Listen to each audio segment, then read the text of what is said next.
papunta na ako. Carlos, nasaan na si Alejandro? Tanong ng boses sa kabilang linya, puno ng kumpiyansa at urgency. Ayon sa kanyang sekretarya, kasalukuyan siyang nagmamaneho sa kahabaan ng EDSA, Sir. Ihahanda na po namin ang lahat para pagdating ninyo, diretso na tayo sa agenda ng meeting, sagot ni Carlos, maingat ngunit siguradong tono. Masusunod, Sir Alejandro, dagdag pa nito bago ibinaba ang tawag. Sa kabilang banda, si Alejandro, na nakafocus sa pagmamaneho ng kanyang makintab na sasakyan, ay tila kampante sa kanyang paglalakbay. Ngunit sa gitna ng kanyang biyahe, bigla na lang huminto ang makina ng sasakyan. Ano na naman ito, bulong niya sa sarili, halatang naiinis ngunit nananatiling kalmado. Pilit niyang pinapaandar ang makina, ngunit walang nangyari. Sa likod ng kanyang sasakyan, nagsimula ng magingay ang mga driver. Hoy, ano na? Umusad ka na. Traffic na nga, dagdag ka pa, sigaw ng isang jeepney driver, halatang nawawala na sa pasensya. Wala ka bang balak bumaba dyan, kuya? Dagdag pa ng isa, sabay busina ng malakas. Napilitan si Alejandro na lumabas ng sasakyan upang tingnan ang problema. Pasensya na po, mukhang namatay ang makina ng kotse ko, sabi niya, mahinahon ngunit may bahid ng kaba. Sinubukan niyang itulak ang sasakyan papunta sa gilid ng kalsada, ngunit hindi niya magawa ng mag-isa. Sa gitna pa talaga ng kalsada. Ano ba naman yan, reklamo ng isang motorista habang patuloy na bumubusina ang iba. Mabuti na lamang at may ilang mabubuting loob na jeepney driver na lumapit upang tumulong.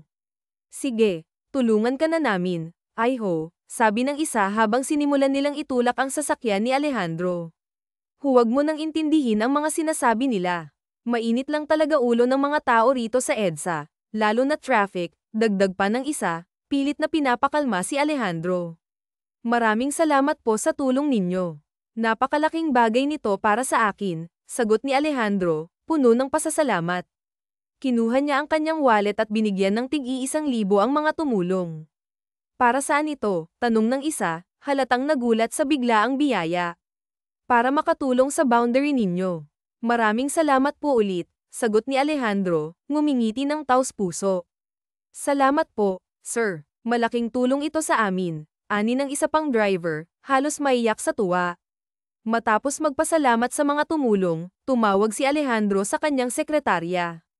Carlos, nasira ang sasakyan ko. Ikaw na muna ang bahala sa mga board members. Susubukan kong humabol sa meeting. Pasensya ka na, ha? Tsaka tawagan mo na rin ang pwedeng kumuha ng sasakyan ko dito sa EDSA. I-send ko sa iyo ang location. Maraming salamat. Nang matapos ang tawag, huminga ng malalim si Alejandro, pilit na pinapanatili ang kanyang pagiging kalmado sa kabila ng aberya. Sa kabila ng lahat, nanatili siyang maayos at magalang, isang patunay ng kanyang karakter bilang isang leader na may malasakit sa kapwa. Noted, sir. Pero paano po kayo makakahabol dito sa meeting? Tanong ni Carlos, halatang nag-aalala sa sitwasyon ng kanyang boss. Anong sasakyan nyo? Dagdag pa nito, puno ng pag-aalala. Mag-jeep ako, malamig ngunit diretso ang sagot ni Alejandro. Hindi inaasahan ni Carlos ang maririnig niya mula sa kanyang boss. Isang CEO na sanay sa karangyan, ngayon ay magja-jeep. Hindi na siya nakapagsalita pa nang patayin na ni Alejandro ang tawag. Sa kabila ng aberya, mabilis na kumilos si Alejandro.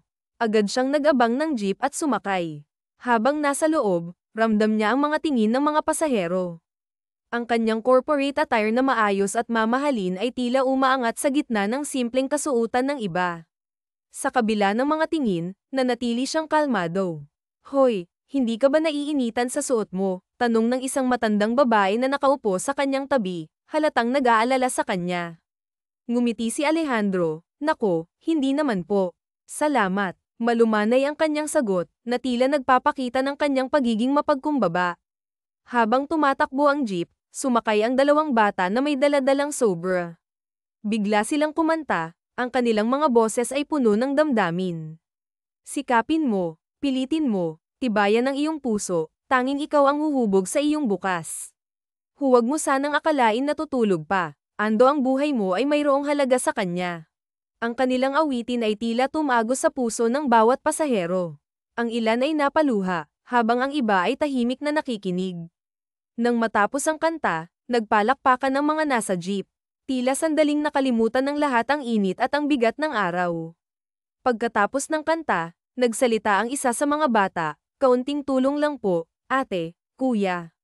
Hindi naman po kami magnanakaw, pangkain lang po," habang ang isa ay patuloy na kumakanta. Napakunot noo si Alejandro. Ang kantang iyon, bakit pamilyar sa kanya? Yang kantang yun, bulong niya sa sarili. Tinitigan niya ang mga bata at napansin niyang parang pamilyar ang kanilang mga mukha. Kamukha ko ang mga to. Sa kanyang isipan, naglaro ang maraming tanong. Akmang tatawagin na sana niya ang mga bata, ngunit bumaba na ang mga ito sa susunod na hintuan. Naiwan si Alejandro na nag-iisip. Bakit alam nila ang kantang yun? Tanong niya sa sarili habang patuloy na naglalakbay ang jeep patungo sa kanyang kumpanya. Kahit nasa meeting na, ang mga tanong sa kanyang isipan ay hindi mawala. "Sir, any comments or violent reaction po?" tanong ni Carlos, na tila napansin ang pagkawala ng focus ni Alejandro. Napatingin si Alejandro sa mga board members na nakatuon ang mga mata sa kanya. "No, nothing. Sige, continue," sagot niya, pilit na binabalik ang kanyang atensyon sa pulong. Natapos ang meeting, ngunit ang kanyang isipan ay tila nasa ibang lugar pa rin. Pagbalik niya sa opisina, naupo siya sa kanyang mesa at tumitig sa kawalan. Pumasok si Carlos, dala ang parehong pag-aalala. "Sir, ayos lang po ba kayo? Bakit parang nadi-distract po kayo ngayon? Gawa ba ito ng nangyari sa inyong hassle kanina?" tanong nito. "Ha, no. Iba ang dahilan kung bakit ako nagkakaganito," sagot ni Alejandro. Tumayo siya at dumungaw sa bintana, nakapamulsa at malayo ang tanaw. Tila may bigat na bumabalot sa kanyang damdamin. "Naalala mo pa ba ang nangyari 8 taon na ang nakakalipas?" tanong niya kay Carlos, na halatang naguguluhan. "Ah, alin po doon, sir? Sa pagkakatanda ko po ay noong panahong yun kayo naging CEO ng kumpanya. Tama po ba?" sagot ni Carlos, ngunit napailing si Alejandro. Sa kanyang isipan, bumalik ang alaala ng nakaraan, isang alaala na tila konektado sa kantang narinig niya mula sa mga bata. Ngunit paano? At bakit ngayon pa? Hindi yun ang ibig kong sabihin. Nung panahon na nawala ako, hindi ba? Malalim na tanong ni Alejandro, tila may bigat sa bawat salitang kanyang binitiwan. Saglit na napaisip si Carlos, pilit inaalala ang nakaraan. "Tama, sir. Natatandaan ko, pinahanap pa kayo ng lolo nyo sa amin. Natagpuan namin kayo sa Ilocos. Hindi nyo kasi tinanggap ang posisyon kaya kayo umalis. Pero nawalan na rin kayo ng pagpilian ng mamatay ang lolo nyo. Tinanggap nyo po ang pagiging CEO at presidente ng kumpanya." "Totoo yun, po ang naaalala ko." Tumango si Alejandro, ngunit bakas sa kanyang mukha ang lungkot. "Yun nga, tama ka." Napabuntong hininga siya, tila binabalikan ang mga alaala. "Pinilit kong kalimutan ang lahat noon, pero mukhang ibinabalik ng tadhana ang nangyari sa akin," makabuluhang saad niya, habang ang kanyang mga mata ay tila nakatingin sa malayo. "Ano pong ibig niyong sabihin, sir?" tanong ni Carlos, halatang nalilito ngunit puno ng pag-aalala. Biglang tumingin si Alejandro kay Carlos, seryoso ang kanyang ekspresyon. "Carlos, kailangan kong mag-imbestiga ng isang bagay. At siguraduhin mong walang ibang makakaalam nito kung hindi tayong dalawa lamang." "Masusunod po, Sir Alejandro." "Ngayon na po ba?" sagot ni Carlos, agad na handang tumulong. "Samahan mo ako. Pupunta tayo ng Quiapo," utos ni Alejandro, puno ng determinasyon. Napakunot noo si Carlos, halatang nagtataka. "Quiapo, sir? Ano pong gagawin natin doon? At anong kinalaman ng Quiapo sa pinaiimbestigahan nyo sa akin?" "Malalaman mo rin kapag nahanap na natin sila," sagot ni Alejandro, tila may halong kaba at pananabik. Agad silang pumunta sa Quiapo, sa lugar kung saan natirikan ng sasakyan si Alejandro kanina. Habang nasa sasakyan, hindi mapigilan ni Carlos na magtanong muli. "Sir, bakit ba ito sa Quiapo?" Ang kanyang boses ay puno ng pag-aalinlangan habang binabaybay nila ang masisikip na kalsada. Nakaupo si Alejandro sa tabi ng bintana, tahimik ngunit panay ang lingon sa mga taong dumaraan. "Kanina nung sumakay ako ng jeep, may nakita akong 2 bata. Dito lang naman ang ruta ng jeep na sinakyan ko, kaya sigurado akong narito lang sila sa paligid ang 2 batang yun." "Ano po bang meron sa 2 bata, Sir Alejandro?" tanong ni Carlos, halatang hindi pa rin lubos na nauunawaan ang sitwasyon. Huminga ng malalim si Alejandro bago sumagot. Carlos, kamukha ko sila. At hindi lang basta kamukha.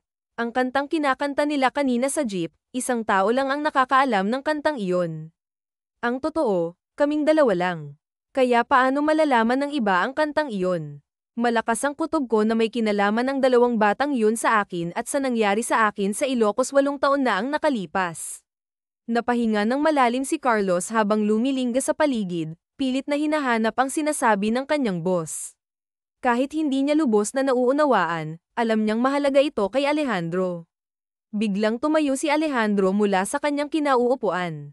Ayun sila, sigaw niya, puno ng excitement at kaba. Nagulat si Carlos nang biglang lumabas si Alejandro sa sasakyan. Sandali, sir, mabilis na sumunod si Carlos habang nagmamadaling tumawid si Alejandro, hindi alintana ang mga sasakyang bumubusina sa kanila. Sila ba ang hinahanap natin?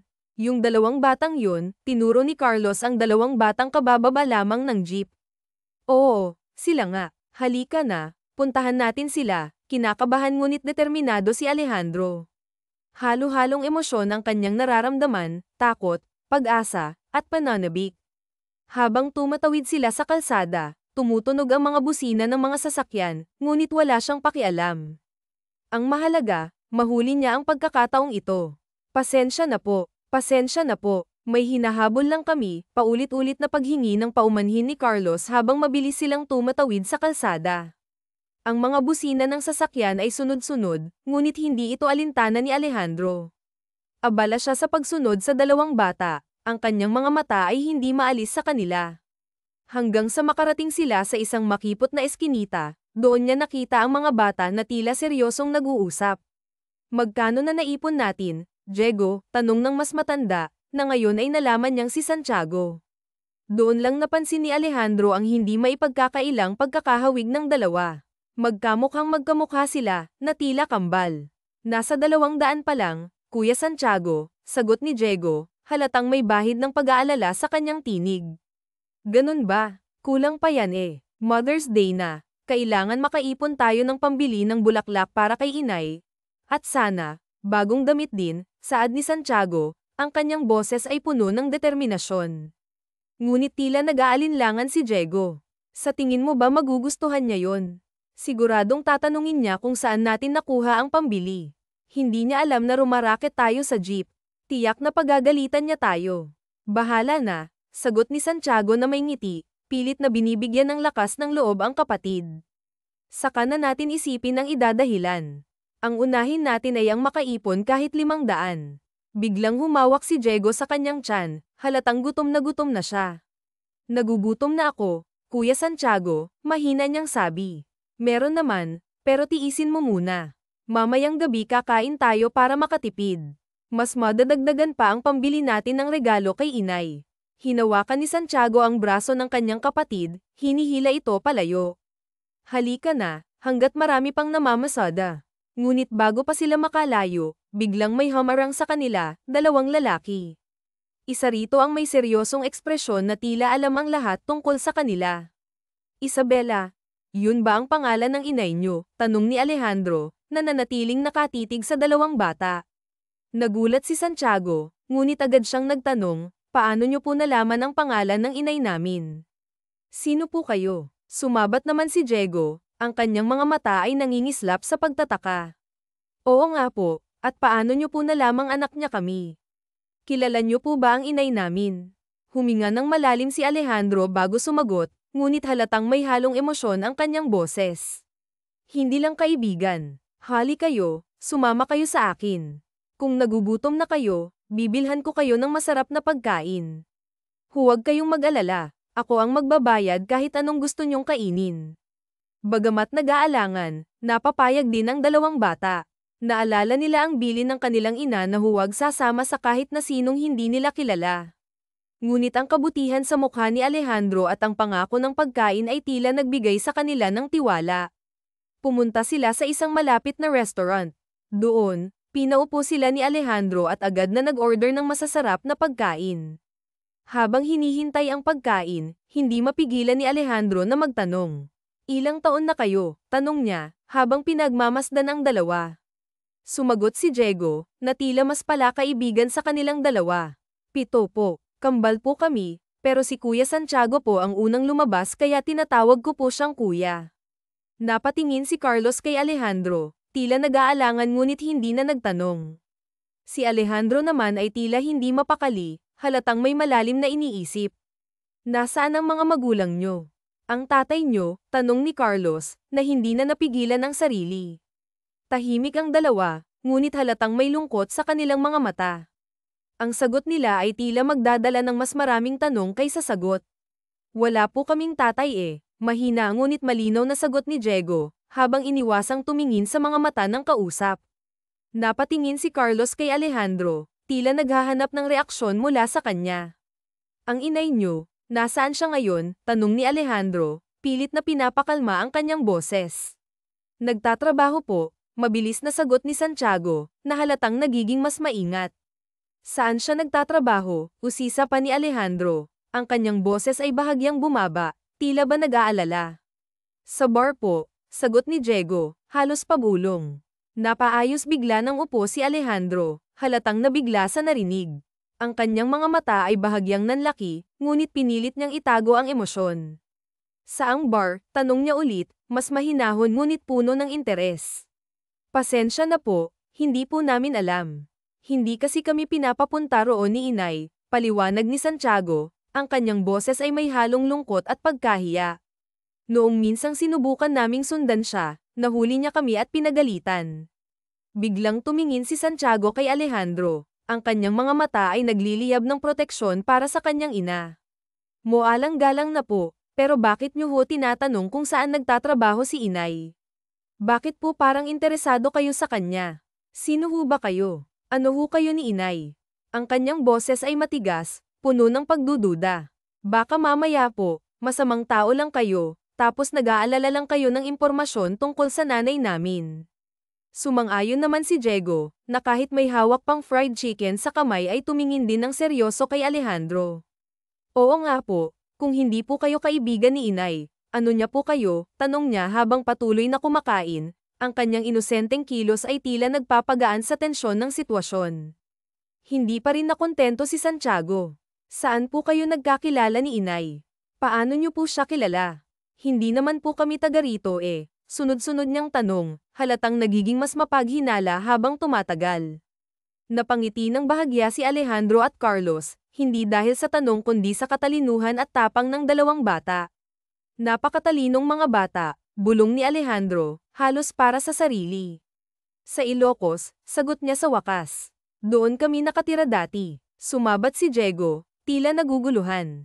Hindi pa, Kuya Santiago. Doon tayo sa Ilocos ipinanganak ni inay. Napakunot noo si Santiago, tila ba pinoproseso ang narinig. Ibig sabihin, totoo nga ang sinasabi nila. Kilala nila si inay. Oo, Diego, sagot ni Santiago, ngunit may halong pag-aalala.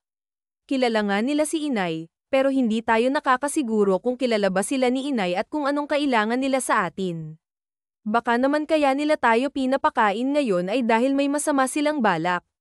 Tumitig siya ng masama kay Alejandro, na tila ba sinusuri ang bawat galaw nito.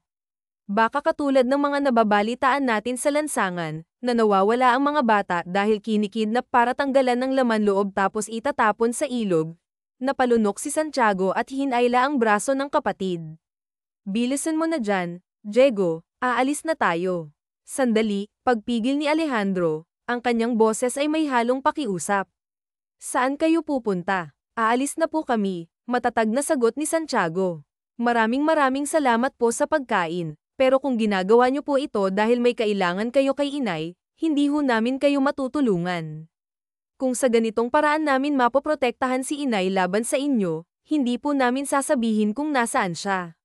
Napahanga si Alejandro sa katatagan ni Santiago. Tila ba nakita niya ang sarili niya sa maliit na batang ito, matapang, mapanuri, at handang ipaglaban ang mahal sa buhay. Huminga siya ng malalim bago magsalita. Kung ganun, banggitin niyo ang pangalan ko sa inay niyo. Ako si Alejandro Milagroso. At bukas, magkita tayo sa lugar kung saan niyo bibilhin ang regalo para sa inyong inay. Napakunot noo si Santiago, ngunit hindi na siya sumagot.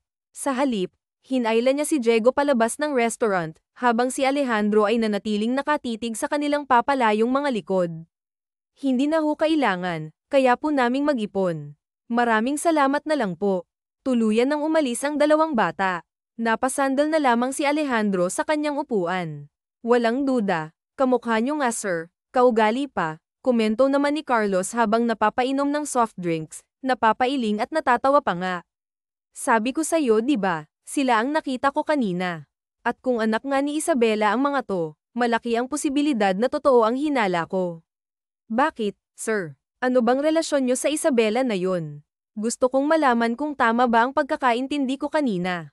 Tinatanong niyo sa akin kung anong naaalala ko nung nakaraang 8 taon, ngayon naman may pinaimbestigahan na lang si Alejandro. Napaisip nga saglit si Carlos. Marami. Nakilala ko si Isabela sa Ilocos nung panahong lumayas ako sa amin, hindi lang basta nakilala sa pangalan, nakilala ko kung sino at ano siya, at nahulog talaga ang loob ko sa kanya. Nang gabing yun tandang-tanda ko pa ang malakas na bagyo na naging dahilan kung bakit ako napadpad sa kanila.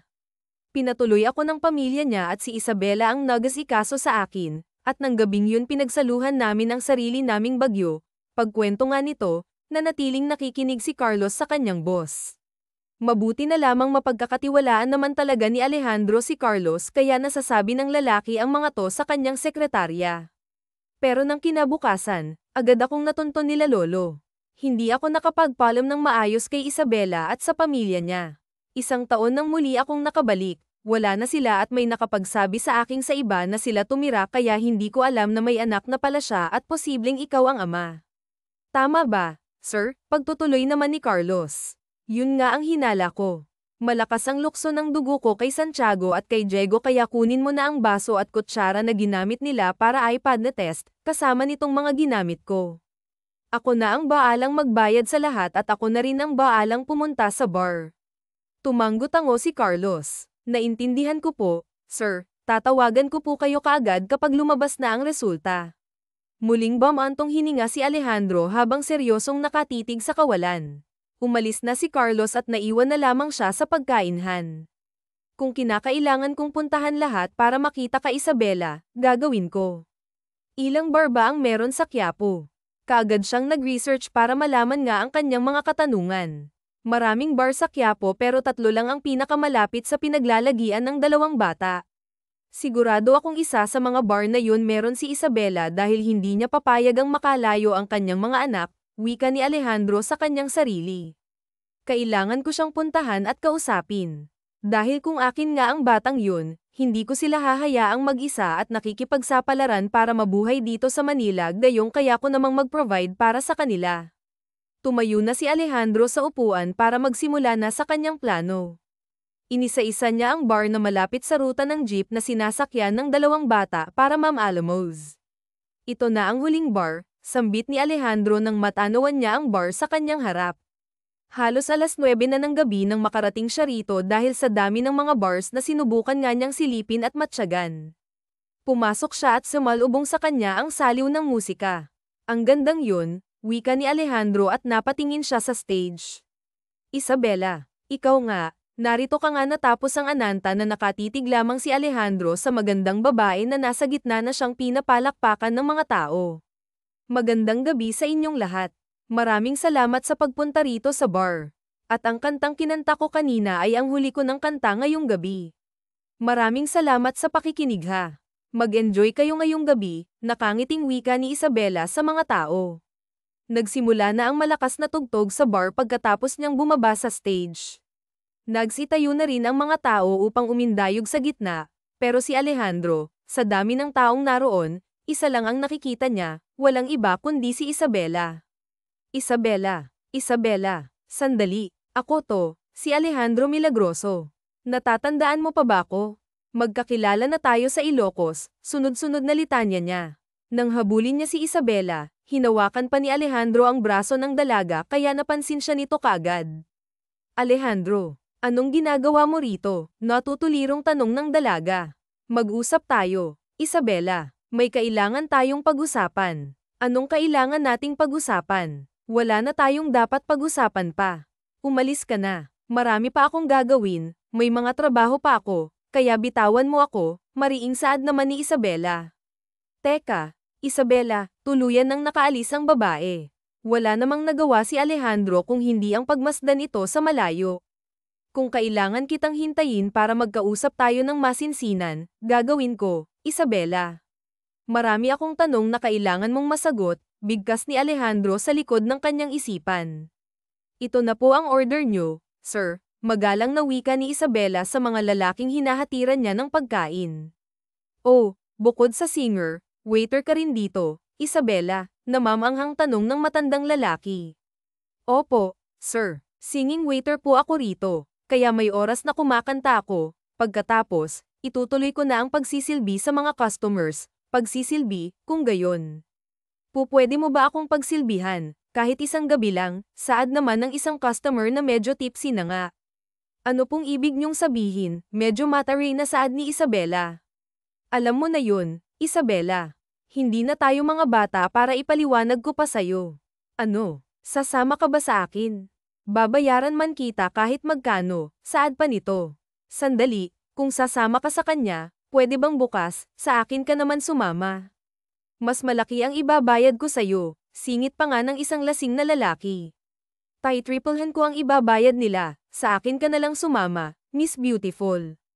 Isang kabila, yayaman ka na, hindi mo na kailangang magtrabaho rito, ako na lang ang tatrabahuhin mo, hirit pa ng isa. Mga bastos talagang mga tao rito, hindi na ako nasanay, wika pa ni Isabela sa kanyang isipan bago ngumiti sa mga lalaki ng sarcastic. Nako, mga sir, pagagalitan ako ng boss ko kapag sumama ako sa inyo. Mabuti pa, umorder na kayo ng marami pang beer at ako na maghahatid ng mga yun sa inyo. Pagsisilbihan ko kayo rito. Nagsitawanan ang mga lalaki, yan ang gusto ko eh.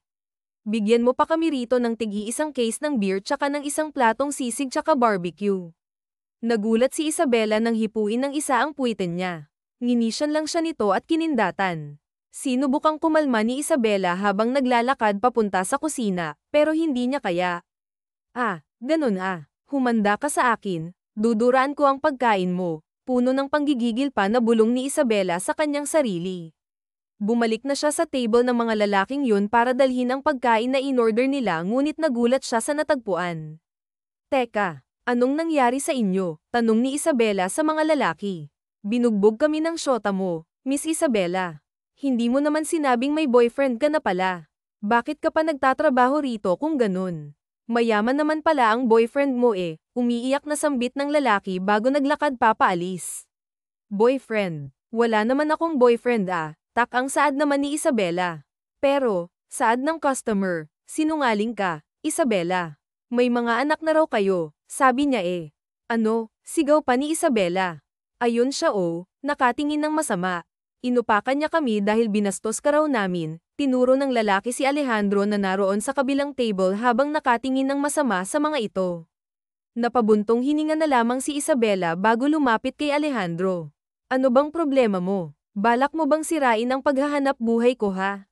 Sino nang magbabayad sa mga in-order nila ngayon? Umalis na siguradong ikakaltas na naman to sa mga sisihirin ko eh. Ako ang magbabayad. Magkano ba? Inilabas ni Alejandro ang wallet niya sabay sabing, tumatanggap ba kayo ng card o cash? Napahilot na lamang si Isabela sa inasta ng lalaki. Nakakalimutan niya, oo nga pala, mayaman nga pala ang kanyang kausap. At sinabi mo pa talaga sa kanila na boyfriend kita. Paano pa babalik ang mga yun? Siguradong ipagkakalat nila ang tungkol doon pati na rin sa mga sinabi mong may mga anak na ako. Tiyak na mawawalan kami ng customer sa ginagawa mo eh. Ibig mong sabihin, inililihim mo sa lahat na may anak ka. Kaya ba hindi mo pinapapunta dito sila Santiago at Diego? Nagsalubong ang mga kilay ni Isabela. Hoy, huwag mo akong i-judge ha. Hindi ko sila pinapapunta rito dahil ang lugar na to hindi para sa mga bata. Ayokong madamay sila sa mga ginagawa ko. Tsaka kagaya niyan, nagkaroon ng guluhan dito. Madalas may ganyan dito sa bar, parang hindi ka naman marunong. Pero teka nga, paano mo nalaman ang mga pangalan ng anak ko? Nakita ko sila, Isabela. Saan mo sila nakita? At paano ka nakakasigurong anak ko yun? Kinakabahan na tanong ni Isabela. Nakilala ko sila, masyado ko silang kamukha. Isabela, Anak ko ba ang mga batang yun? Diretsahang tanong na nga ni Alejandro. Natahimik si Isabela sa tanong na yun at hindi kaagad nakasagot. Yan ba ang pinunta mo rito? Gusto mong malaman kung may anak ka sa akin? Para saan? Galit na tanong ni Isabela. Anong para saan? Kung anak ko sila, Isabela, ayokong makita silang pakalat-kalat sa lansangan, na mamaalamos gayong kaya ko naman silang tustusan, saad naman ni Alejandro. Nagpapatawa ka ba, Alejandro? Huwag mong maliitin ang pagpapalaki ko sa mga bata. Tsaka pwede ba, umalis ka na. Hindi mo anak ang mga batang yun, pagtanggi pa rin ni Isabela. Akmang aalis na si Isabela nang hawakan muli ni Alejandro ang kanyang braso. Bakit pakiramdam ko nagsisinungaling ka, Isabela? May nangyari sa atin ng gabing yun. 8 taon na ang nakakalipas, 7 taon na ang kambal. Lumalabas na sa akin ang mga yun, mariing saad ni Alejandro. Hindi ka sigurado, Alejandro. Isang gabi lang tayong nagkita at nagkasama. Hindi ka sigurado kung meron pang mga lalaking dumaan sa buhay ko pagkatapos mo. Kaya tumigil ka na. Bakit? Meron nga ba kung ganun? Sabihin mo sa akin kung sino ang tunay na ama ng kambal para matahimik na ako ngayon din, saad nga ni Alejandro na parang may pagbabanta. Napangisi naman si Isabela. Basta hindi ikaw ang ama ng mga bata kaya manahimik ka na. Okay, lubayan mo na ako. Marami pa akong trabaho kaya iwan na kita rito. Akin na yung pambayad sa mga in-order ng mga lalaking binugbog mo para makuha ko ng buo yung sweldo ko. Ibinigay ni Alejandro ang wallet niya kay Isabela at aakmang kukunin na sana yun ng dalaga nang hilahin ni Alejandro ang kamay niya. Napaupo si Isabela sa kandangga ni Alejandro. Ano ba? Anong ginagawa mo, Alejandro? Baka makita ako ng boss ko. Isang ngumisi na lamang nang nakakaloko si Alejandro. Ano naman? Mabuti para tanggalin ka na niya sa trabahong to. Ayokong nakikita ka rito, Isabela, mariing saad pa ni Alejandro. Pero napahilot lamang si Isabela. Ano bang pakialam mo? At saka, ano bang pakialam ko sa opinyon mo? Hindi ikaw ang magsasabi kung ano ang dapat kong maging trabaho at saka wala naman akong ginagawang masama. Kumakanta lang ako dito at nagsaserve. Bitawan mo ako, niyakap lang ni Alejandro ang dalaga na tuluyan ng hindi nakapalag. Ayoko hanggat hindi ka nagsasabi sa akin ng totoo, Isabela. Wala rin akong pakialam kung maraming makakita sa atin ngayong kayakap kita. Hindi lang naman niyakap ang ginawa natin noon, di ba? Nagkaroon pa tayo ng mga anak, kaya pwede kong gawin sa'yo ang kahit na ano, katulad nito, saad pa ni Alejandro. Utang na loob, Alejandro, nababaliw ka na ba? Bitawan mo na ako. Wala tayong anak, saad ulit ni Isabela nang biglang, may problema ba dito? Napalingon sina Alejandro at Isabela sa malaking lalaki na nasa harapan nila, ang boss ni Isabela. Hinaharas ka ba ng lalaking yan, Isabela? Galit na tanong pa nito. Kinalas naman ni Isabela ang mga kamay ni Alejandro mula sa kanya. Nakita ko sa CCTV na binugbog niya yung mga customer natin kanina. Sino ba yan? Kilala mo ba ang taong yan? Boss, kaklase ko ho nung high school. Ngayon lang po niya ako nakita kaya ganito na lang siya namang ulit sa akin. Hindi rin siya sanay na binabastos ako kaya inupakan niya po yung mga customers kanina Pero huwag po kayong mag-alala dahil babayaran niya naman lahat, pagtatanggol ni Isabela kay Alejandro. Ganun ba? Sige na, balik na sa trabaho. Marami pang orders na hindi pa nabibigay sa customers, saad ng amo ni Isabela. Opo, boss. Pasensya na po talaga. Umalis si Isabela. Pero nahinto siya sa paglalakad nang magsalitang muli si Alejandro at lihim siyang nakinig. Tumayo si Alejandro mula sa upuan habang nakapamulsa. Magkano ang pinapasahod mo sa kanya? Babayaran ko para sa akin siya ngayong gabi. May kailangan lang kaming pag-usapan, matapang na saad ni Alejandro. Natawa ang boss ni Isabela. May kailangan kayong pag-usapan. Mukhang alam ko na yan. One night stand ba ang tinutukoy mo? Dahil hindi ako pumapayag. Uunahan mo pa ako. Sa akin nga tumatanggi si Isabela, papayagan pa kita. Kumunat ang noo ni Alejandro. Anong ibig mong sabihin? Nagngingit-ngit nga na saad ni Alejandro. Humakbang paabante ang boss ni Isabela para tapatan ang tangkad ni Alejandro. Ang ibig kong sabihin, kahit magkano pa ang perang ialok mo sa akin, hindi ako papayag hanggat hindi ako ang... Naunawa ka pala Tinulak ni Alejandro ang boss ni Isabela. Tumikim na ito ng hamarang si Isabela. Ano ba yan? Ngayon na lang ako makikiusap sa'yo. Umuwi ka na. Sige na, baka ano pang mangyari sa'yo dito eh, nag-aalalang saad ni Isabela. Wala nang nagawa pa si Alejandro kundi ang umalis, pero para lang pumasok sa kotse at abangan si Isabela hanggang sa matapos ang trabaho nito at masigurado na safe si Isabela. Ayan na siya, sambit ni Alejandro at binuhay na ang makina ng kanyang sasakyan. Palihim niya itong sinundan. Gusto sana kitang ihatid kaso baka magalit ka at ipagtabuyan mo ako, bulong pa ni Alejandro habang pinagmamasdan si Isabela. Nadurog ang puso ni Alejandro nang makita ang isang maliit na barong-barong kung saan nakaabang ang dalawang maliliit na bata na sina Santiago at Diego. Inay, masiglang bati ng kambal. Oh, bakit gising pa kayo? Anong oras na? Pasado 12 na ng umaga, nag-aalalang saad ni Isabela. May binili po kami para sa inyo, inay. Happy Mother's Day po. Kumain na po ba kayo? Ito po, binilhan ka po namin ng cake, kaso maliit lang eh. At saka ito, inay, bagong damit, bagay na bagay po to sa inyo. At may pansit din kaming nabili, inay. Nako, ang mga anak ko talaga, nag-abala pa. Maraming salamat ha, niyakap ni Isabela ang kambal at pinaghahalikan sa ulo. Maraming salamat sa inyo. Pero saan nyo naman nakuha ang pinambili nyo rito? Napakarami naman. Tumulong po kami sa kapitbahay at binigyan nila kami ng pera, inay, kaya heto, nakabili kami ng para sa inyo. Kumain na po tayo. Tumulo ang luha sa mga mata ni Alejandro. Isabela, bakit nagtitiis ka sa ganito? Lumipas ang ilang araw na pabalik-balik si Alejandro sa bar kung saan nagtatrabaho si Isabela. Hindi ka ba talaga titigil, Alejandro? Nainis na ako sa'yo. Sobra na itong abala na ginagawa mo sa akin, Alejandro. Gusto ko lang magtrabaho. Hanggat hindi mo sinasabi sa akin ang totoo, Isabela. Ano bang pumipigil sa'yo? Bakit hindi mo itigil ang pagtatago sa akin ng totoo? Pananagutan naman kita eh. Hindi mo kailangang magtrabaho. Bibigyan kita ng maayos na tirahan kayo ng mga anak natin. Bakit ka ba ganyan? Bigla kang nawala, di ba? Bigla mo akong iniwan. Tapos babalik ka na lang bigla ngayon kung kailan 7 taon na ang mga anak natin tapos sasabihin mo yan. Anong gusto mong sabihin ko na ganun-ganun na lang okay na ang lahat sa atin ganun? Ilang beses ko bang sasabihin sa'yo, hindi mo anak sina Santiago at Diego. Napapagod na ako sa kapaliwanagan ng naging bunga ang ginawa natin. Ano ba, saad pa nga ni Isabela. Natigilan si Alejandro nang marinig niyang sumigaw si Isabela. Hindi niya yun inaasahan. Isabela, kaya ka ba andito dahil pangarap mong kumanta? Kung ganun tutulungan kita. Gusto mo pumunta na tayo sa isang record label at i-record na natin yung kantang unang beses mong kinanta sa akin. Halika na umalis na tayo rito. Hindi mo ba talaga naiintindihan, Alejandro? Gusto kong magsikap gamit ang sarili kong kakayahan. Hindi kita kailangan. Gusto mong magsikap o gusto mong maghirap?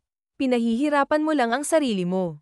Nandito naman ako Isabela tutulungan kita, saad muli ni Alejandro. Natawa si Isabela sa winika ni Alejandro. Nandito ka. Pinapatawa mo ba ako? Sinabi mo na rin yan sa akin dati Alejandro pero kinabukasan iniwan mo rin ako kaagad pagkatapos ng may nangyari sa atin. Hindi mo ba alam kung gaano kasakit yun? Tapos ngayon bumabalik ka. Anong akala mo sa akin? Basta-basta kang tatanggapin kung kailan mo gustong bumalik tapos aalis ka ulit kung kailan mo gustong umalis. Pamatak ang luha sa pisngi ni Isabela, hindi niya yun napigilan. Nasa likod sila ng bar kung saan siya hinayla muli ni Alejandro. Huwag mo naman akong paglaruan Alejandro kasi hindi ako nakikipaglaro sa'yo. Pagod na ako. Huwag mo na akong ubusin pa. Ito na ang huling beses na makikita kita rito dahil kapag nakita pa kita mapipilitan na akong lumayo rito at hinding-hindi mo na ako makikita pa. Naiwan si Alejandro sa lugar na yun habang si Isabela naman pumasok ng muli sa loob para ipagpatuloy ang pagtatrabaho. Wala nang nagawa pa si Alejandro kung hindi sundin ang gusto ng babae. Sir Alejandro, lumabas na po ang resulta samantala isang araw, balita ni Carlos sabay abot ng envelope sa boss niya. Malalim na paghinga ang ginawa ni Alejandro bago niya iyon binuksan at halos malagutan siya hininga sa kanyang nakita. Carlos, ihanda mo ang sasakyan, may pupuntahan tayo, mariing saad ni Alejandro. Napakunot noo si Carlos. Bakit po sir? Ano pong resulta? Tanong pa nito. Makahulog ang tinginan ni Alejandro ang kanyang secretary, 99.99% Carlos ako ang ama ng kambal, kung ganun sir paano na si ma'am, hindi natapos ni Carlos ang tanong niya nang biglang lumagabog ang pinto. Katerina anong ginagawa mo rito? Tanong ni Alejandro nang kasalukuyang napatayo ng makitang babae. Bakit masama bang bisitahin ang fiancé ko? Ano ba ang pinagkakabalahan mo? Nabalitaan kung panay daw ang punta sa bar ha may kinikita ka bang babae o sinusulit mo lang ang pagiging binata dahil malapit na tayong kasal? Katerina sinabi ko na sa'yo noon walang kasal na mangyayari sa ating dalawa, sad pa ni Alejandro, at ano hindi mo susundin ang kagustuhan ng lolo mo bago siya mamatay tandaan mo hindi lang siya sa'yo humiling na ron din ako at hindi kaya ng konsensya kung hindi sundin ang huling hiling niya kaya magpapakasal tayo sa ayaw at sa gusto mo. Saad ni Katerina na ginagamit pa talaga ang yumaong lolo ni Alejandro but Katerina alam nating pareho that we don't love each other. Who cares about love these days Alejandro you are not in the place to be against it kailangan mo ako to sustain your company. Nilingan ni Katerina Simon ikaw bakit nandito ka pa hindi mo ba nakikitang nag-uusap kaming dalawa? Masungit na saad pa ni Katerina. Kayanap ko na lamang si sabay sabing I'm sorry Miss Katerina Sir Alejandro lalabas po muna ako no stay here Carlos matapang na saad naman ni Alejandro at seryoso ko ba talaga Alejandro hahayaan mong marinig ng secretary mo ang pagtatalo natin hindi makapaniwala ang tanong ni Katerina. Katerina, kung makikipagtalo ka lang, umalis ka na. Iyon ang mas makabubuti. May pupuntahan pa ako kaya iiwan na kita. Ano, talagang iiwan mo ako rito? Napakaano mo talaga. Iyan, palagi mo na lang akong binabaliwala. Ni hindi mo man lang ako alukin ng maiinom. Anong klaseng tao ka ha? Palang araw, kakailanganin mo rin ako. Ako naman ang tatalikod sa iyo. Padabog na lumabas si Katerina. Anong plano mo ngayon, Sir Alejandro? Tanong ni Carlos. Siguradong makararating ito sa pamilya ni Ma'am Katerina. Alam mo kung ano ang kaya nilang gawin at makakaapekto ito sa kumpanya mo. Sigurado ka ba talagang gusto mo pa ring ipagpatuloy ang lahat? Hindi ko pwedeng talikuran ang responsibilidad ko, Carlos. Ilang taon na akong nawala sa piling ni Isabela at ng mga anak ko. Hindi ako papayag na ngayong alam ko na ang katotohanan ay hindi ko pa sila ipaglalaban. Marami pa akong kailangang ayusin at malaman, at isa na roon ang dahilan kung bakit inililihim sa akin ni Isabela ang lahat. At isa pa, si Isabela, gusto ko siyang balikan. May ipinangako ka ba sa kanya noon na hindi mo natupad? Baka iyon ang dahilan, Sir Alejandro, kaya lumalayo siya sa iyo at itinaboy ka niya. Pinagkakaaitan ng katotohanan. Iniwan mo naman ata kasi, Sir. Hindi talaga madaling magpatawad pag ganoon. Kumunat ang noon ni Alejandro at pinilit na alalahanin ang lahat.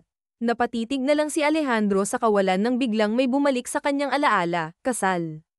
Ipinangako ko sa kanyang ikakasal kami pagkatapos na may mangyari sa amin, Carlos. At napakatanga ko dahil hindi ko iyon naalala dahil sa dami ng problemang kinakaharap ko pagkatapos akong kunin ni Lolo sa Ilocos.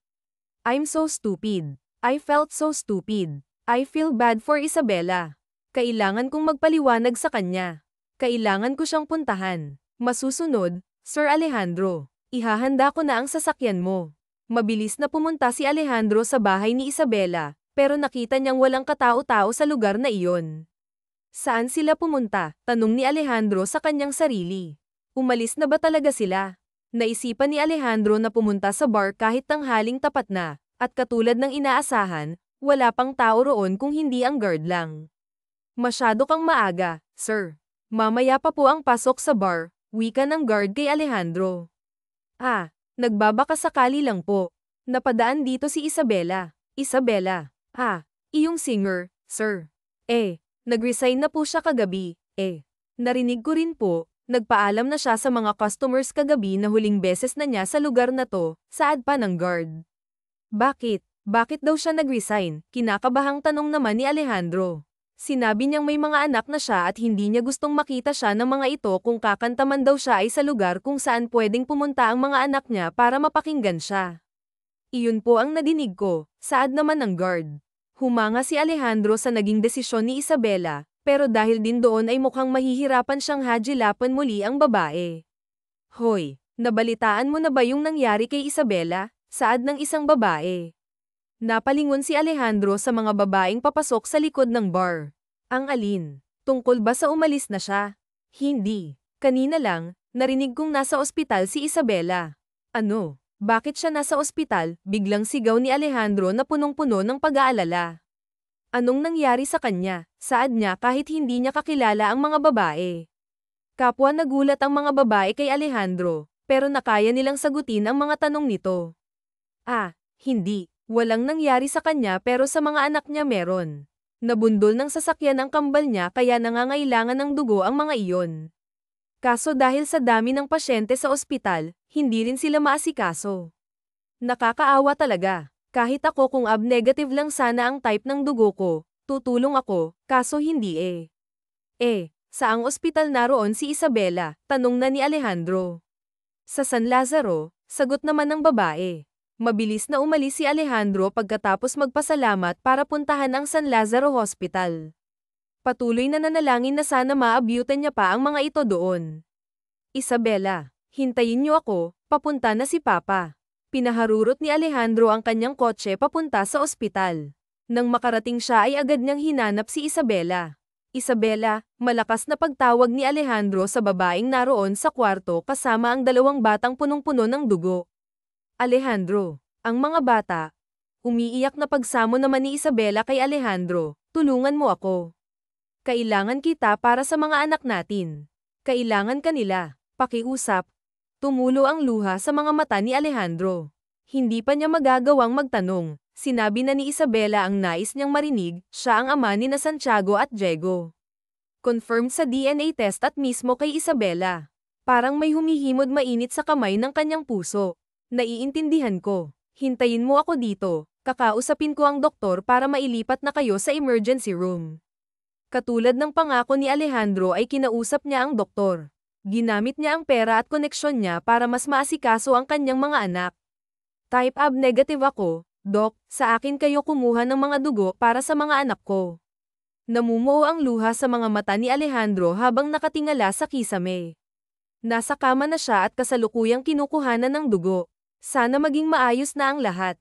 Pangako, babawi ako sa mga oras na nawala ako sa kanila. Natapos ang pagkuha ng dugo mula kay Alejandro. Makalipas ang ilang sandali ay lumabas na siya sa kwarto at sinalubong siya ni Isabela. Kamusta? Ayos ka lang ba? Tanong ni Isabela. Nakangiti si Alejandro sa mga tanong nito. Oo, ayos lang ako.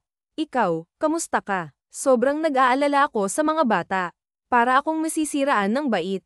Hindi ko alam. Lalabas lang kami para kumain. Pero nalingat lang ako. Nakita ko na silang nakahandusay sa kalsada at naliligo sa sarili nilang dugo. May nakabangga pala sa kanila, pero tinakasan niya lang ang mga anak ko.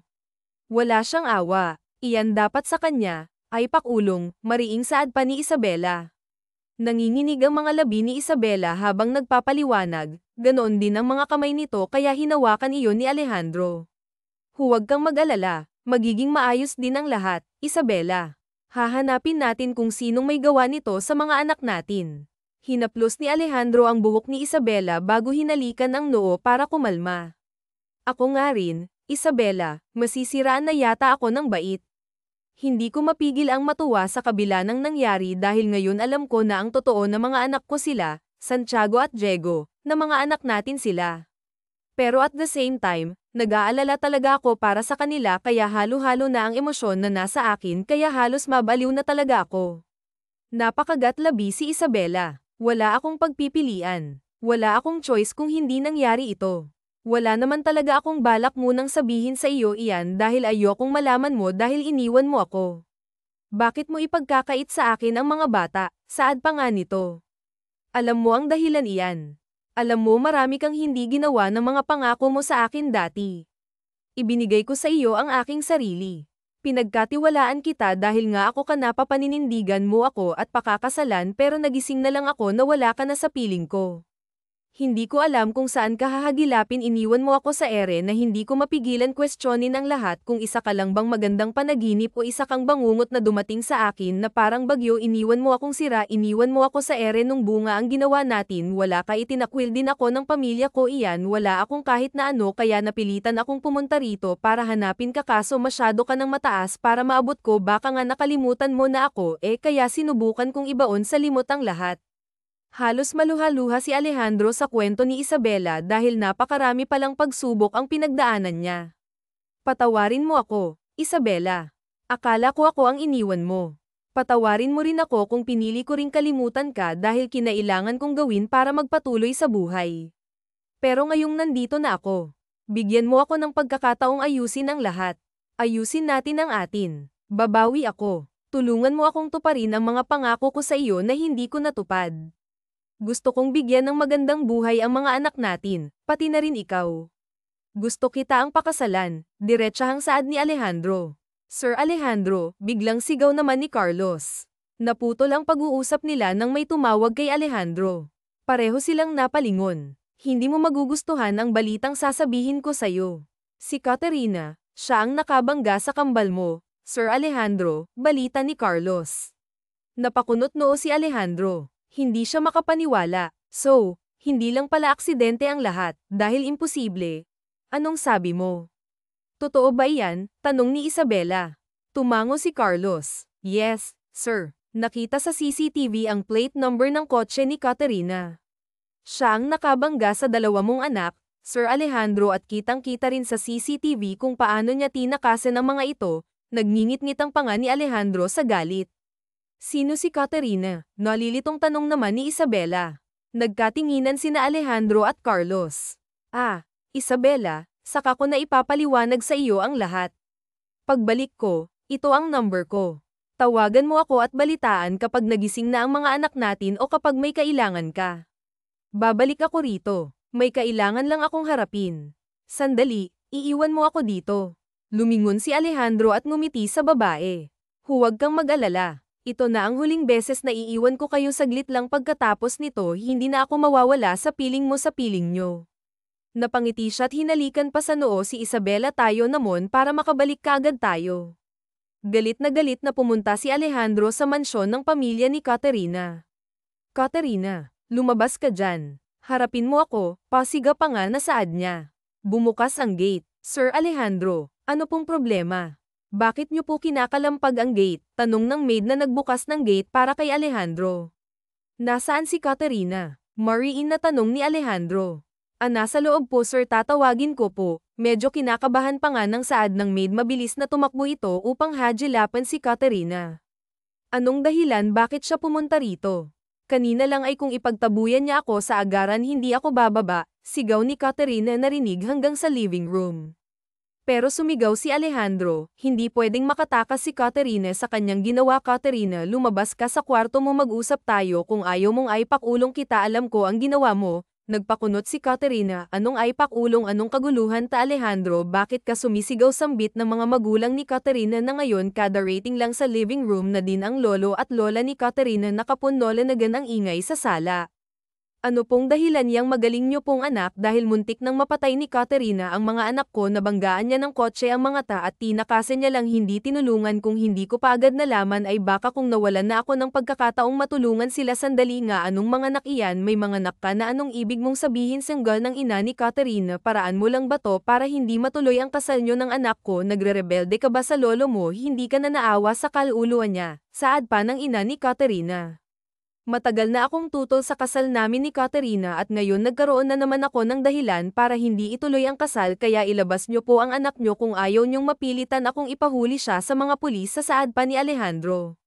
At bakit mo ako ipapahuli sa pulis? Alejandro, you deserve it. How dare you, naiwan mo ako sa at magkaroon ng anak sa iba? Ganun mo ba ako kinamumuhian para gumawa ka ng paraan para hindi matuloy ang kasal natin? I hate you, sigaw ni Caterina mula sa itaas ng hagdan, at wala akong pakialam kung muntikan ko nang mapatay ang mga anak mo. Hindi ako nagsisisi, dapat lang yun sa kanila dahil sila ang nagiging hadlang sa ating dalawa at sinisigurado ko Seong hindi lang sila ang makakatikim ng paghihiganti ko dahil kahit na si Isabela masasaktan kapag hindi natin itinuloy ang kasal. Pagbabanta pa ni Caterina, napang-isisi iyan. Nababali ka na Caterina, kahit anong gawin mo ay hindi kita pakakasalan, mabuti pang mamatay na lang ako kaya pakasal pa sa isang kagaya mo.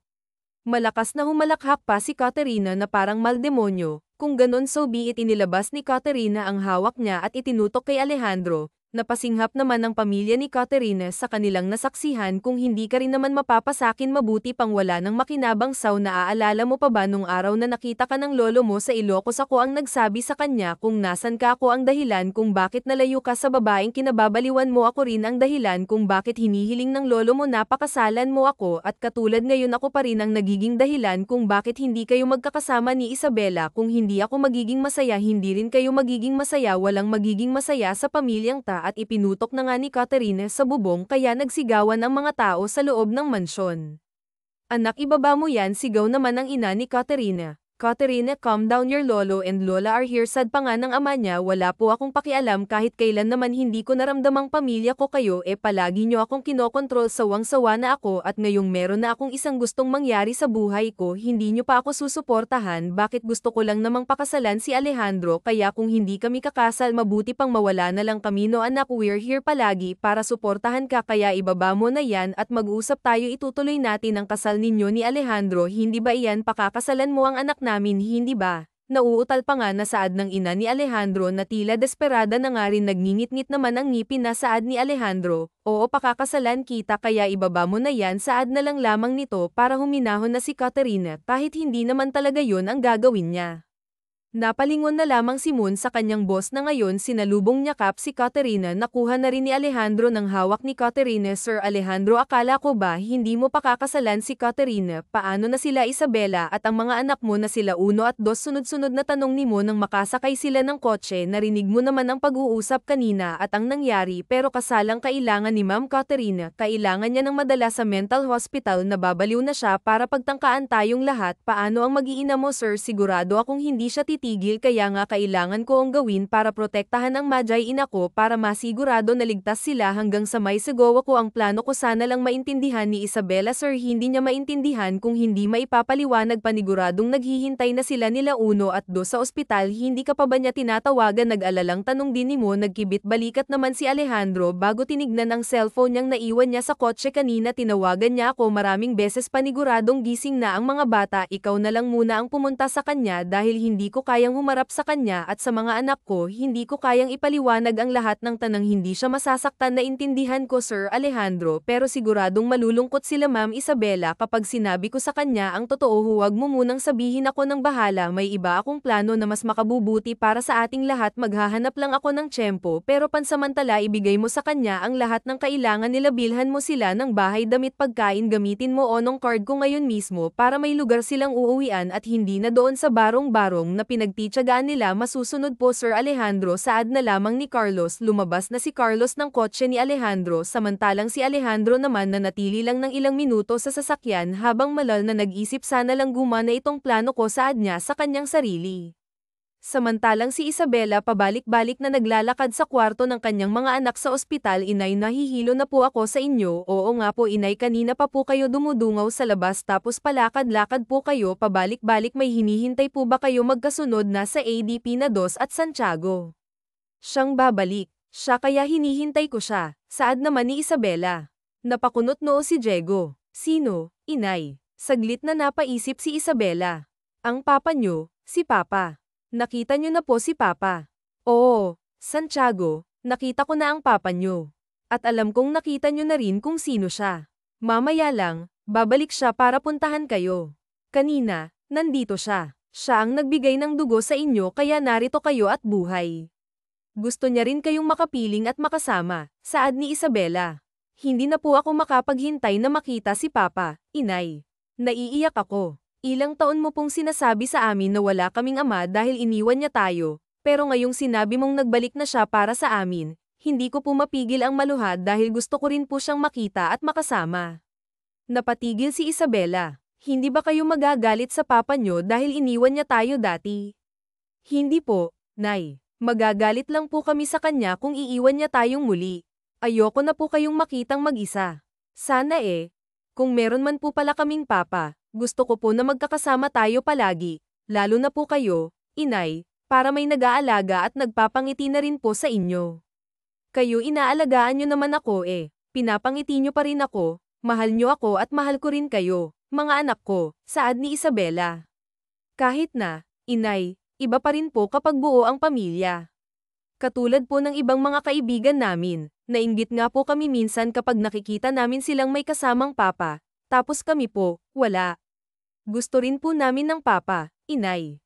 Huwag kayong mag-alala dahil nangako siya sa akin na hindi niya na tayo iiwan, kaya naman palagi niya na tayong makakasama.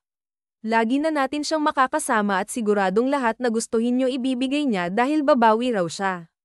Siya lang po ang gusto namin, Nay. Makapiling at makasama niya lang po, sapat na. Napalingon ang mag-iina nang may kumatok sa pinto. Nagmamadaling binuksan ni Isabela ang pinto, ngunit nawala ang ngiti niya nang makitang hindi si Alejandro ang nandoon. Ma'am Isabela, pasensya na kayo at hindi makakarating muna si Sir Alejandro. May kailangan lang po siyang asikasuhin, pero huwag po kayong mag-alala dahil inihabilin niya kayo sa akin. Nabayaran ko na din po ang hospital bills, kaya kung handa na ang mga bata umuwi, makakauwi na sila sa bahay po na pinahanda ni Sir, paliwanag ni Mon na tila kinakabahan pa nga. Ha, bakit hindi si Alejandro mismo ang gumawa niyan? Anong inaasikaso niya? Hindi ba niya alam excited ang mga bata na makasama siya? Heto nga mas importante ba ang aasikasuhin niya kaysa sa amin? Nangako siya na darating siya. Umaasang mga bata sa kanya, saad ni Isabela. Ayaw niya kasi na masaktan ang kanyang mga anak at umasa, napayuko na lamang si Mon. Pasensya na, Ma'am Isabela. Maaari mo naman po siyang tawagan. Hindi niya nga sinasagot ang mga tawag ko Nasayang na nga yung load ko sa kanya dahil kahit isa, wala naman siyang sinagot. Sana hindi niya nalang binigay ang number niya kung ganun lang din Subukan mo lang ulit, ma'am, sa ibang araw. Narito pa ang titulo ng bahay na pinabili ni Sir Alejandro para sa inyo. Mayroon na rin pong mga gamit, damit at pagkain sa loob. Pwede nyo na pong tuluyan anumang oras. Tsaka ito po yung card at saka cash na pwedeng panggastos nyo ng mga bata. Napakunot noo si Isabela. Ano to? Suhol. Bakit parang iba ang pakiramdam ko sa mga bagay na to ha? Bakit niya kami binibigyan ng ganito na para bang gusto niya kaming manahimik? Ano ba talaga ang totoo? Babalik ba talaga siya at bakit parang may nililihim ka sa akin? Sunod-sunod na tanong ni Isabela. Pasensya na po talaga, ma'am, pero si Sir Alejandro na lang po ang magpapaliwanag ng lahat. Ang kailangan mo lang pong gawin ngayon, alagaan ang mga bata at maghintay. Kapag may kailangan po kayo, ito po ang numero ko. Pwede niyo po akong tawagan, saad ni Mon. Ano? Maghintay na naman. Ginagawa niya ba talaga akong tanga? 8 taon siyang nawala sa akin, sa amin, tapos ngayon paghihintay na naman niya kami nang walang kasiguraduhan kung babalik pa ba siya. Nakakapeste naman Pwede bang sabihin na lang sa akin ng harapan kung hindi niya kami gusto at hindi niya gustong makasama ang anak niya para hindi na kami nagmumukhang tanga pa at umaasa, saad ni Isabela. Natatakot na rin kasi siya sa mga nangyari sa past. Pasensya na po talaga pagpaumanhin niyo, ma'am, pero katulad ng sinabi ko ay si Sir Alejandro lang po ang makakapagpaliwanag ng lahat. Wala kang makukuha ang sagot sa akin, ma'am. Napasapaw na lamang sa mukha si Isabela habang pinipigilan ng pag-iyak, ngunit hindi niya na kayang magkunwari pang malakas. Para bang pinagbagsakan siya ng langit at lupa. Dumating ang araw ng kasal nila Alejandro at Caterina. May mga ngiti sa mga labi ng bawat isa maliban kay Alejandro. Magsisimula na ang seremonyas ng kasal, anunsyo ng lalaking nasa gitna ng altar na magkakasal kina Caterina at Alejandro. Nagsimula nang tumugtog ang piano, kasabay ay ang paglakad sa gitna ni Caterina habang suot ang magandang trahe de boda. Ikaw na ang bahala sa anak namin, sambit ng ama ni Caterina. Tumango lamang si Alejandro bago inabot ang kamay ni Caterina. Ngiti-ngiti na talaga, nagtagumpay na nga siya sa inaakala niya. Nagsimula na nga ang pari, Caterina. Tinatanggap mo bang maging kaisang dibdib si Alejandro na maging kabiyak ng iyong puso sa habang buhay, sa hirap at ginhawa, sa sakit man o kalusugan, at mamahalin mo siya sa habang buhay gaya ng sagradong utos ng Panginoon? Opo, masiglang sagot pa nga ni Caterina. Ikaw naman, Alejandro, tinatanggap mo ba ang maging kaisang dibdib si Caterina na maging kabiyak ng iyong puso sa habang buhay, sa hirap at ginhawa, sa sakit man o kalusugan, at mamahalin mo siya sa habang buhay gaya ng sagradong utos ang Panginoon? Nagigting ang panga ni Alejandro habang nakatingin kay Caterina. Lumingon din siya sa mga taong naroon sa kanyang paligid na naghihintay sa sagot niya. Alejandro, hinihintay nila ang sagot mo, wika naman ni Katerina. Napailing si Alejandro bago hinawakan ang mga kamay ni Katerina. Katerina, hindi ko kayang pakasalan ng taong muntik ng patayin ang mga anak ko. Kasunod noon ay ang pagbukas ng pinto at pagsugod ng mga pulis. Miss Katerina Coronea, may warrant of arrest kayo sa salang hit and run. May mga nakuha na kaming ebidensya na marami kang pinagbantaang patayin.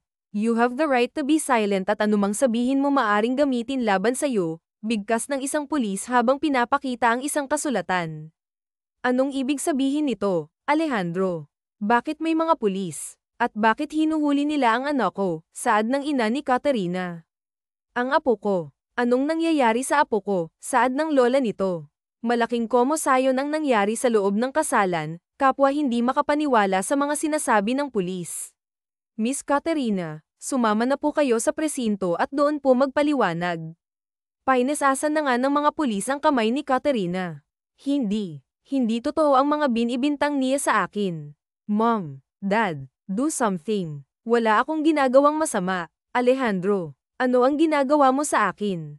Talagang pinili mong sirain ang buhay ko sa mismong araw ng kasal natin. Ganito ka ba gag-antay sa akin? Sige, tandaan mo, sa oras na makalabas ako sa kulungan, sisiguraduhin kong babalikan kita.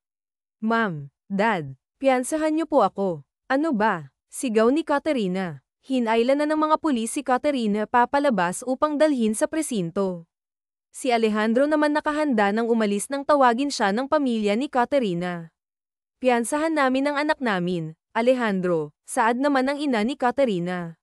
Napalunok lang si Alejandro. Naintindihan ko po dahil magulang niya kayo. Naintindihan ko rin dahil isa akong ama, pero huwag kang mag-alala ay dadalhin namin siya sa ospital at sisiguraduhin hindi na magkakasakit at hindi na makakasakit pa ng tao. Patawarin mo sana ang anak namin sa nagawa niya at sa mga anak mo. Huwag kang mag-alala dahil babayaran namin lahat ng pinsalang dinulot ng anak namin sa iyo at sa pamilya mo. Ang magagawa niyo lang po sa akin, huwag nang ipilit pang kasal at maging tapat sa kumpanya ko kahit hindi na sa akin. Sa ganoong paraan mapapatawad ko po kayo pati na rin si Katerina. Tumango ang mga ito. Maasahan mo kami. Maraming salamat, Alejandro. Isa-isa nitong niyakap si Alejandro. Ang mga magulang naman ni Alejandro nakaabang sa gilid at nakangiti. We're proud of you anak, sambit ng mga magulang ni Alejandro sa kanya at niyakap din. Kailan mo ba balak sabihin sa amin ang katotohanang may anak ka na pala? Bakit inilihim mo sa amin? Napangiti si Alejandro. Mahabang kwento mapa pero pangako po ipaliliwanag ko ang lahat. Sa ngayon kailangan ko muna silang puntahan. Mas marami akong kailangang ipaliwanag sa kanila. Paniguradong medyo matagal na naman silang naghintay. Kinakabahan na saad ni Alejandro na may halong excitement. Hinanap ni Alejandro si Simon sa paligid at nang makita niya ito ay agad siyang tumakbo papunta kay Moon. Anong balita? Hindi ko nabanggit sa Sir Alejandro pero pauwi sila ng Ilocos. Napakunot noo si Alejandro. Ano? Bakit hindi mo kaagad sinabi sa akin? Nasaan ang sasakyan ko? Nakap po sa labas, ano pang hinihintay mo? Halika na, ipaliwanag mo sa akin ang lahat habang pinupuntahan natin sila. Madaling pumasok sa sasakyan at pinaharurot ito. Kailan sila uuwi? Ngayon ba maabyutan pa ba natin sila sa bahay nila? Sunod-sunod pa na tanong ni Alejandro. Hindi ko alam sir napailing si Moon pero narinig ko lang sa mga anak mo ang tungkol sa plano ni Isabela. Babalik na raw sila ng Ilocos. Tutal parang wala naman na daw dahilan para manatili pa sila sa lugar na ito. Hinihintay ka Kinuha ni Alejandro ang telepono niya para tawagan si Isabela. Sumagot ka. Isabela, papunta na ako sa inyo, pakiusap, hintayin niyo ako. Pero hindi sumasagot si Isabela sa tawag ni Alejandro samantala. Talaga bang aalis na tayo inay? Tanong ni Diego kay Isabela. Oo anak Patawarin niyo ako dahil hindi ko na ipakilala sa inyo ang ama niyo ha. Narinig kong ikakasal na siya sa iba Kaya mas makabubuti kung lalayo na lang tayo sa kanya, hindi na natin siya guguluhin pa, saad nga ni Isabela. Pero bakit po? Bakit po siya kakasal sa iba? Nay, tayo ang pamilya ni Heba, paano na po kami ni Doz? Wala na ba talagang pag-asa na makumpleto tayo? Hindi ba kaya nga tayo pumunta rito sa Maynila para hanapin siya? "O anak, pero wala na tayong magagawa, hindi tayo ang pinili ng ama nyo, kaya halina kayo, isuot nyo na ang bag nyo, aalis na tayo at uwi na sa Ilocos, doon magsisimula tayo muli, tayong tatlo lang." Kaya natin Toto bumuhos ang mga luha mula sa mga mata ng kambal, niyakap naman sila ni Isabela ng mahigpit.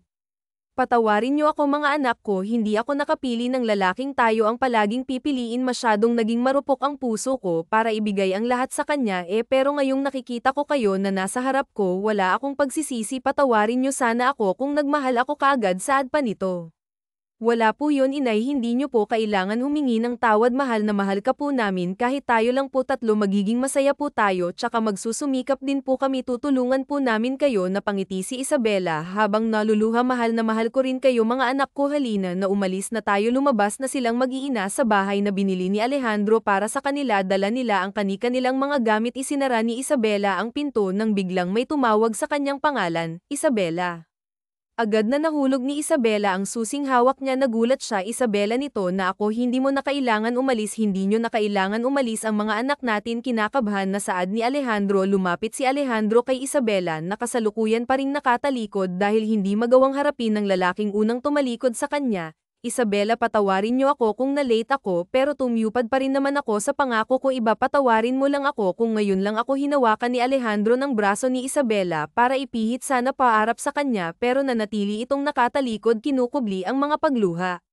"Huwag mo akong hawakan, ginagawa mo talaga akong tanga." "Iyan, pagod na ako kakahintay saw at ang mga anak natin, umasa sila na pupuntahan mo sila sa ospital, tignan mo sila, matagal ka nilang inaasam na masilayan, pero palagi mo kaming iniiwan, palagi kang nagpapaasa, palagi kang nawawala ng walang alam." Saad ni Isabela, "Pasensya ka na mahal, I'm sorry, hindi ko na uulitin, pangako, totoo na naayos ko na ang lahat, kaya ako hindi nagparamdam sa inyo para proteksyonan kayo, magiging masaya na tayo ng mga anak natin, hindi mo na kailangan umalis, pangako na naman, tapos mapapako mo lang din ang sakit-sakit na iyan, palagi ka na lang nangangako." Ako onong umaasa at nabibigo, lalo na ang mga anak mo, buti sana kung ako lang, hindi na, kaya lingunin mo na ako please, andito na ako para sa inyo at hindi na ako aalis." Hinawakan ni Alejandro ang baba ni Isabela upang patayin ito sa kanya, nagtagpo ang kanilang mga mata. "Palibhasa alam mong mahal kita, kaya ginagawa mo to sa akin." Gumuhit ang iti sa mga labi ni Alejandro nang marinig yun sa bibig ng babae. "Mahal din kita Isabela, alam kong hindi ko kayang pangatwiranan ang nangyari sa ang nakaraan, pero ngayon mapapatunayan ko na sa inyo na ginawa ko lang ta para mailigtas tayo at mamuhay tayo ng tahimik at masaya. Mapapatunayan ko din na ang pagbalik ko sa inyo ay totoo at babawi talaga ako, kaya hayaan mo akong manatili, pero magagawa ko lang yun kung hindi kayo aalis sa feeling ko this time, pakasalan mo ako Isabela." Diretsyang saad na nga ng lalaki. Lumuhad sa harap ni Isabela si Alejandro, may kinuha ito sa kanyang bulsa, yon ay isang kahon na may magandang singsing sa loob.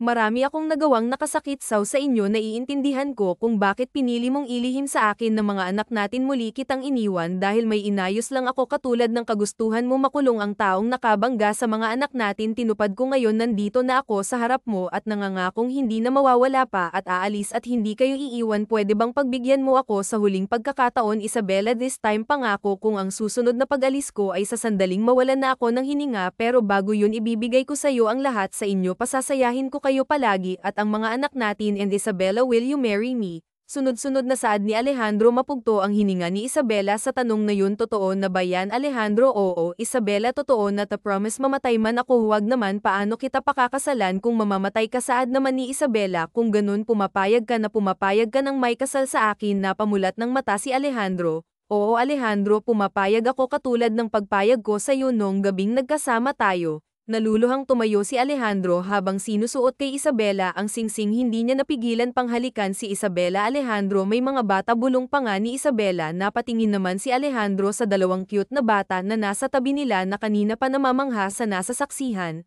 "Huwag po kayong mag-alala inay, tinakpan ko na po ang mata ni Diego kanina, tapos yung iyo kuya hindi mo tinakpan, magkasing idaran lang naman tayo." Bawal din po saw yun, magkasunod na saad na Santiago at Diego. Natawa naman sina Isabela at si Alejandro bago nilapitan ang kambal. "Inay, ibig sabihin po siya po ang papa namin, si Sir Mayaman, siya po pinakain kami sa restaurant, hinahanap ka po niya, ang sabi po niya hindi lang daw po kayo magkaibigan, kilalang kilala niya raw po kayo, so talagang magkakilala pa talaga kayo." Tinuro pa ni Diego si Alejandro. ibig sabihin kaya pala panay ang tanong mo tungkol sa inay namin dahil ikaw pala ang tunay naming ama, tanong naman ni Santiago. Oo, siya nga ang tunay niyong ama, Santiago at Diego, sagot naman ni Isabela. Kung ganun, bakit mo pa Alejandro si inay? Napahalukip-kip naman si Santiago habang nakatingin ng masama sa kanyang ama. Napangiti naman si Alejandro. Mahabang kwento pero pumasok muna tayo sa loob at ipaliliwanag ko sa inyo lahat. Okay po, nagkatingin na naman sina Alejandro at Isabela habang nakangiti na pinagmamasdan ang kanilang mga anak na pumapasok sa bahay nila. Ang sanggit naman ng panga natin, natatawang komento pa nga ni Alejandro. Wala masyadong nagmana sa akin, bakit mo nga ba kasi ako iniwan? Hinawakan ni Alejandro ang bewang ni Isabela. Isabela, hindi ko sinasadya, I swear, kinuha ko ng lolo ko, natuklasan niya kung nasaan ako, nabanggit ko naman sa noon ba ayokong tanggapin ang posisyon ng kumpanya namin. Bakit ba ayaw mong tanggapin? Tanong naman ni Isabela. Dahil sigurado kung gagamitin niya ako sa business niya, ipakakasal niya ako sa hindi ko mahal. Ikaw lang naman ang gusto kong pakasalan, di ba? Napairap si Isabela. Sus, hindi pa naman tayo gaanong magkakilala dati, napailing si Alejandro. Kahit nasa taong mahal ko wang ako magpapakasal at nuna kitang masilayan, ikaw na agad ang pinangarap kong mapang-asawa. Ayoko ng iba pa, Isabela, kaya nga kahit lumipas ang maraming taon walang napakasal sa akin, pero nandito ka sa harap ko at nakapangkatin si Alejandro sa damit niya. Kaya nga ako narito sa harap mo dahil ginawa ko ang lahat para hindi matuloy. Ikaw lang ang mahal ko, Juliana. Saw lang ako magpapakasal, gumiti si Isabela. Matagal pa tayong ikakasal dahil baki iwan mo na naman ako ulit, kaya kailangan ko munang makasigurado. No, walang problema sa akin, magpakasal tayo kung kailan mo gusto, kung kailan ka handa. Ngayon pagsisikapan ko munang kunin ng buo ang tiwala mo sa akin katulad ng pagtitiwala mo sa akin nung unang gabi tayong magkasama. Hinlos ni Alejandro ang pisngi ni Isabela. Mahal na mahal kita, Manghahalikan muli ni Alejandro si Isabela nang magsalita si Santiago. Hep, hindi pa po ba kayo papasok? Kanina pa po kami naghihintay sa loob, marami pa po kayong kailangan ipaliwanag sa amin, Papa. Tama na po yan, landi. Napangiti ng malapad si Alejandro. Kanino mo natutunan? Why landi word? Bawal mo yan sabihin sa kahit na kanino. Napahagikjak na nga lamang ang kambal at nagsorry. O sige na, andyan na kami, hinayla na ni Alejandro si Isabela papasok ng bahay. Bago yun ay sinenyas sa ni Alejandro Simon nag-thumbs up, kaya naman nabunutan na rin ang tinik Simon sa kanyang dibdib. Buong araw nagpaliwanag si Alejandro sa kanyang pamilya, sinagot niya ang lahat ng mga katanungan nila, mas lalo na ng kambal na sobrang daming katanungan sa kanya at napakakulit. Magkasama din silang kumain at nagbonding. Dito ka matutulog? Tanong ni Isabela nang pumasok si Alejandro sa kwarto niya. Bakit hindi tinanggal ni Alejandro ang kurbata niya? Sabay sabing, dito na ako titira. Wala bang naghihintay saong ibang pamilya? Saad naman ni Isabela, sira kayo lang ang pamilya ko. Ang ibig kong sabihin ay ang mga magulang mo. Hindi ka ba sa kanila matutulog? Umiling si Alejandro. Hindi ako sa kanila matutulog, mag-isa lang ako sa bahay ko, kaya kaysa naman umuwi ako roon, di ito na lang ako dahil nandito ka. Andito kayo ng maanak natin. Niyakap ni Alejandro si Isabela na ngayon nakabestida sa pagtulog lamang. May gusto ka bang ipahiwatig? Kasi ayoko pang sundan ang kambal, no, at hindi ito kasama sa pagbawi. Gusto kong gawin mo, gusto kong pagtuunan mo ng atensyon ng mga anak natin dahil matagal nang hinanap at hinintay kanila. Ikaw, hindi mo ba ako hinahanap-hanap? Mapang-akit pa na tanong ni Alejandro. Inirapan ni Isabela si Alejandro at mahinang tinulak. Kung dito ka matutulog, maligo ka muna bago ka sumampa sa kama. Pag-iiba nito ng usapan, ayoko, sagutin mo muna ang tanong ko. Hindi kaya, maligo ka na doon. Patanjin nga kung hindi mo ako hinahanap-hanap. Sinunggaban ng halik ni Ian si Isabela at hindi naman nakapagpigil pa ang marupok na puso ni Isabela na bumawi ng halik. Nakangising hinihiga ni Alejandro si Isabela sa kama. Akala ko ba pinutol ni Isabela ang sasabihin ni Alejandro? Tumahimik ka na, ikaw ang nagsimula nito, kaya tapusin mo. Mahalikang muli ni Alejandro si Isabela nang may kumatok sa pinto. Sorry, mukhang hindi matutuloy ng asar pa nga na wika ni Alejandro. At least ngayon alam ko na hinahanap-hanap mo rin ako. Hinalikan ni Alejandro sa pisngi si Isabela bago binuksan ang pinto at nandoon nga si